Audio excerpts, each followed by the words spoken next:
Forgive me for this. Our nation is in turmoil. We continue to bicker, sicker and sicker, no antidote in sight. Our debates are worthless. The why can't you just see how we feel spiel. The I know because I have black friends. It's doing nothing for our nation. More talk, more procrastination, and missing the real deal. The only ones doing anything are burning down towns. I guess they can afford to. They must be on vacation. We need to vacate this sickening mentality. Yes, there's police brutality. Yes, we need action. But any cause loses traction when evil is used to make a point. Pointless. Yes, we can say hands up, don't shoot, and throw up our hoodie. Or we can do hands spread, nailed instead, and align our voice and actions with the divine. We can walk into a freeway and block traffic, but causing congestion won't make him breathe again. No one can breathe through this skin. The tension's so thick. White people, I didn't forget about you.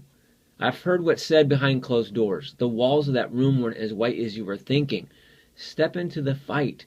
Yes, I've heard blacks sold their own into slavery. Yes, I know Africa still has some of the most heinous slavery today. And yes, I realize your great-great-granddaddy didn't know nothing about slaves. Great information. But we can't just wink at this and expect things to work out all right. The fight is going to require all of us to enlist. Maybe you don't get this, and that's okay. Everyone won't be able to receive it. Some are holding on to grudges that are blocking their vision. They'd rather live off derision because that's their only identity. They can't see their higher calling. Falling is always easier than climbing, but that might leave a mark. We watch the media divide us and do nothing. Watch as they draw chalk around lifeless corpses, and then we realize they aren't the murderers. Chalk it up to them pandering to our inner anger. Danger! Blood stains on our clothes. Police line, do not cross. It wasn't really the cops. They can kill with bullets, but we kill with words, and we're good at it. We get off on technicalities. Speaking of the reality of murder, it's easy to take away life one way or another. We abort people every day, smother them in our minds. But there's a higher climb. It's time to really die to self to do our part, so that not one more soul dies apart from their Creator.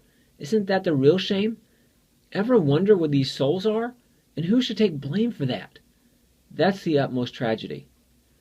Oh, but this is just more empty religious talk. And now you're looking at my profile pic, profiling me, thinking I shouldn't be sticking my nose in this. I know, it stinks.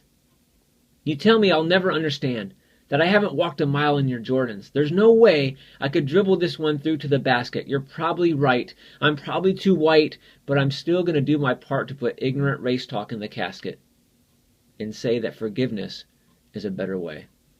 Remember Jesus? He too was hated. Hated by his own, hung on a cross, a noose wrapped around his soul. But his disciples didn't protest. Actually, they left him to die. Not one of them stuck by his side. The heat came and they all hid to cover their hide. Have you ever cried about that? I hate this bloodshed. I hate this discrimination.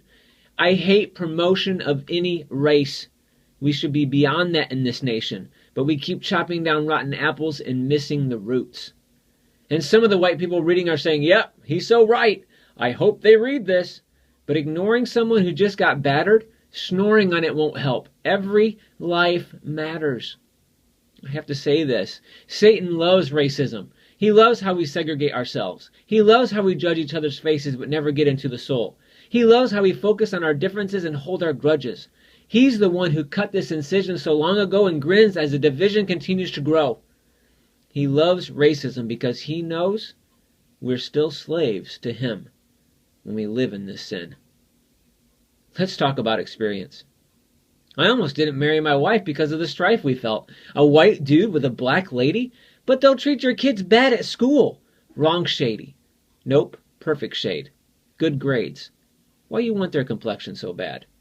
Why you so mad? Yep, the first time I was ever accosted it was by a black guy. Stole money from me and got a free ride. But I've been treated worse by my own for being fat, picked on for not having the right shoes on, pushed in lockers because someone wanted to have fun. And now that I'm losing my hair, well, never mind. Let's be kind, kids. There's always a reason to hold a grudge, but I refuse to let anger and hatred dictate my life. I know that I won't help anyone's place in our race. What if Jesus decided not to forgive? Did you know he never resisted and they still insisted on executing him? And contributing to his death on the cross was asphyxiation. In other words, he couldn't breathe. What does this mean for you and me? In his last breath, Jesus uttered, "Father, forgive them. They don't know what they're doing." I believe there's more that we could all be doing. And above all, I believe forgiveness is worth pursuing. Why don't we talk and act on that? Love for everyone. Just try to fulfill that.